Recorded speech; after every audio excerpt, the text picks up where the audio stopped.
Agar yuragingiz dosh bersa, ko'ring ushbu videoni. Agar ko'nglingiz bo'sh bo'lsa, ko'rmang, o'tkazib yuboring. Turkiyamiz bo'lardi, rahmatlik. Juda yaxshi niyatli yigit edi. Niyatni yaxshi qilardi va yaqinlariga sila rahimni joyiga qo'ygan yigitlardan edi. Bitta aybi bor edi. Ko'proq ichardi. Va bizga muxlis edi, ko'rishgan paytlarda sal koy berardik. Yig'ishtir shu ishlaringni derdik. Bu yigit yaxshi niyat qilib shunaqa derdiki, xudo xolasa aka, 40 ga kirgan kunim hammasini yig'ishtiraman. Hamma illatlarni yig'ishtirib, yaxshi yo'lga kiraman deb niyat qiladi. Muhimi yaxshi niyatli yigit edi.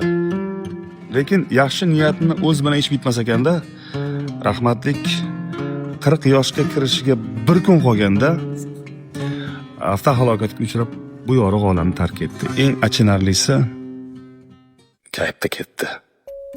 Yaqinda shunaqa gap chiqdi, ukasi aytayaptiki, rahmatlikni 1,5 milliard so'm krediti bo'lgan. Garovga qo'yilgan narsalar olib qo'yilgan, biznes sheriklari tan olmagan. Xullas, shunaqa gaplar. Vaqtida ko'zingizni oching. Ma'lum bir vaqtda yig'ishtiraman demang. Ramazon kelishini kutmang. Yoki bo'lmasa juma kun kelishini kutmang.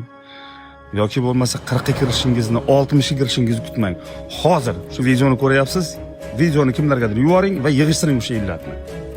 O'sha yigit mana shu qabrlardan birida yotibdi. Oxirat obod bo'lsin.